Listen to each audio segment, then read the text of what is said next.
Sebuah WA dari Menteri Sekretaris Negara kemarin malam mengagetkan saya. Waktu hanya diberikan sangat sempit. Dalam 2,5 jam harus sudah tiba di Istana Bogor. Ditunggu kehadiran Bosman jam 10 malam tepat. Inilah undangan untuk pertemuan penting dengan beberapa petinggi negara lainnya. Demikian info singkat setelah berbicara melalui telepon dengan beliau, Pak Menteri menindaklanjuti info dari WA tadi. Tanpa pikir panjang saya langsung berangkat dengan membawa alat tulis, baju batik yang digantung di kursi belakang mobil, di mana saya kepikiran untuk nanti saja dipakainya ketika tiba di Istana Bogor. Dalam perjalanan di mana agak gerimis malam tadi, kecepatan mobil di jalan tol Jagorawi tidak berani saya gaspol. Kepala saya terus bekerja. Kenapa saya dipanggil? Kenapa sekarang? Siapa yang hadir di sana? Apa yang harus saya persiapkan? Saya mencoba menganalisa, apa karena cadangan kas di Bank Indonesia menipis hingga waktu bertahan hanya beberapa bulan lagi? Lalu, apa hubungannya dengan saya? Apa cadangan devisa Indonesia menurun drastis karena ekspor yang menurun tajam? Lalu apa yang saya bisa lakukan? Apakah nggak ada pinjaman lagi karena dunia lagi susah semua? Bahkan IMF pun tidak ada dana yang tersedia, di mana Indonesia sudah masuk negara menengah atas sehingga diharapkan bisa berjuang sendiri,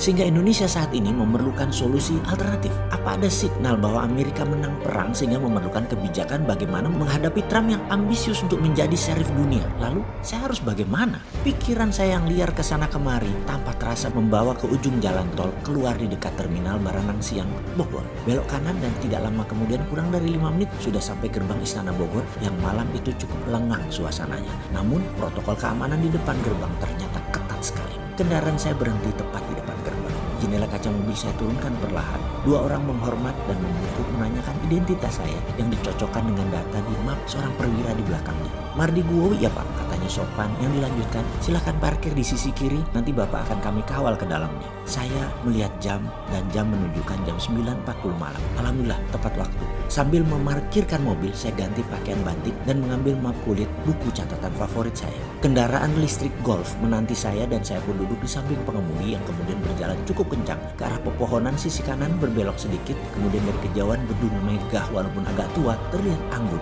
ketika diberikan sorot lampu menyinari sekeliling gedung tersebut.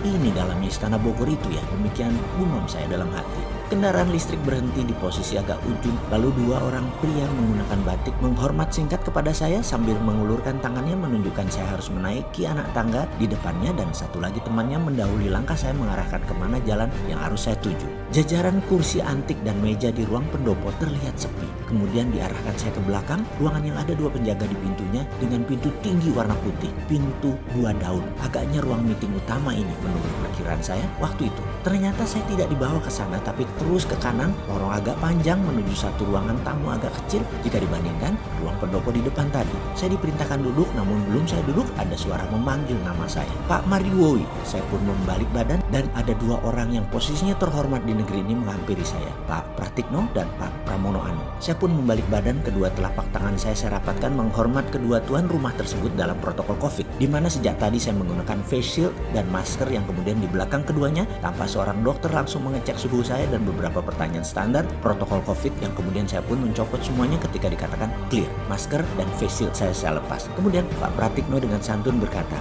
"Terima kasih, pesan saya dijawab cepat dengan kehadiran Pak Mardigu di sini." Yang saya jawab cepat sambil setengah menunduk. "Oh nggih, siap Pak Menteri." "Oh iya, maaf, ada apa ya? Kok orang seperti saya yang jauh dari kepantasan diperintah datang ke Istana Bogor?" Pertanyaan saya tidak dijawab oleh Pak Pratikno, juga tidak dijawab oleh Pak Pramono Anung. Lalu Pak Pramono Anung berkata dengan perlahan, "Nanti di dalam saja semua penjelasannya." Sambil dirinya memerintahkan saya mengikuti dirinya berjalan. "Silakan Pak Mardigu," katanya sambil berjalan, yang saya ikuti dengan segera. Kemudian kami berjalan ke arah ruangan yang tadi saya lewati, dan kali ini pintu telah separuh terbuka. Pak Pratikno mendahului masuk dan saya pun mengikutinya. Jreng! Kehadiran kami menjadi perhatian beberapa pejabat yang duduk di meja meeting panjang, di mana posisi ujungnya ada Pak Presiden Jokowi, di kiri kanannya ada Panglima TNI, ada Kapolri, Ketua DPR, Ketua MPR, Gubernur Bank Indonesia, Ketua BPK, yang kemudian kami saling salam ala protokol COVID dan mereka pun mempersilahkan saya duduk di samping Pak Pratikno. Kami bersepuluh, di mana kemudian Pak Presiden memerintahkan yang lain kecuali yang berada di meja meeting ini untuk keluar ruangan.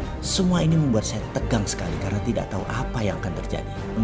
begini, saya langsung saja. Demikian Pak Presiden mengawali percakapan malam ini dengan nada seperti dirinya lakukan yang banyak kita kenal, mengeja perlahan kata per kata. Mas Mardigu, terima kasih atas kehadirannya. Kami mengundang semua yang hadir di ruangan ini dengan pemberitahuan sangat terbatas dan semuanya sama. Hanya kami putuskan tadi sangat cepat, yaitu jam 7.30-an malam untuk kehadiran jam 10 malam ini di ruangan ini. Semua tidak ada yang tahu agenda apa yang akan kita bicarakan kecuali saya dan Pak Pratikno. Suasana hening dan terlihat ekspresi wajah lainnya sama seperti saya, bertanya-tanya. Mas Mardigu, demikian nama saya disebut beliau dan saya menambah tegang, deg-degan di hati saya. Kalau saya beli waktu 15 menit, demikian Pak Presiden melanjutkan perkataannya. Bisakah presentasi singkat, padat, cepat menceritakan bagaimana strategi MMT kita terapkan untuk Indonesia menjadi negara nomor 1 di dunia dalam waktu yang cepat dan harus diraih sebelum tahun 2030.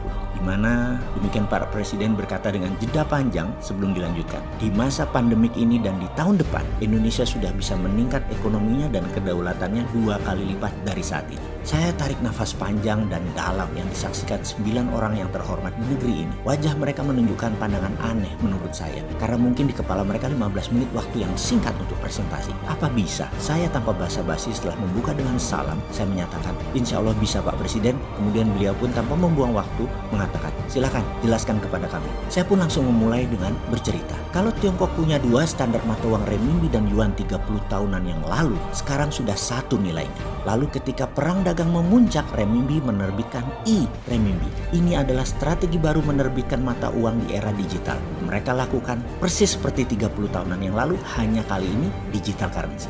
Jadi saya usulkan ada baiknya Indonesia membuat e-rupiah atau e-rupiah yang berbasis blockchain dengan underlying proyek nasional produktif. Sekali lagi, penekanannya adalah proyek nasional produktif, yaitu faktor produksi untuk ekspor berbahan baku lokal, kemudian proyek produksi pengganti impor, kemudian proyek produksi pemenuhan kebutuhan nasional termasuk pangan dan kesehatan, kemudian proyek produksi penunjang pertumbuhan nasional seperti infrastruktur dinamis lainnya termasuk kawasan ekonomi khusus bebas pajak minimum 10 tahun. E-rupiah ketika diterbitkan dengan Trusted Open Ledger ini akan mudah mengontrol peredaran digital currency rupiah tersebut sehingga menariknya kembali dari peredaran untuk kendali inflasi menjadi mudah. Sarananya, saya punya program blockchain sudah jadi sejak 2 tahun yang lalu untuk dashboard pemerintah dan kendali sistem distribusi digital currency rupiah yang akan saya berikan ke negara. Dan sebaiknya dibuatkan lembaga khusus untuk hal ini yaitu SKK Satuan Kerja Khusus Keuangan selama proyek ini berjalan yaitu 10 tahun.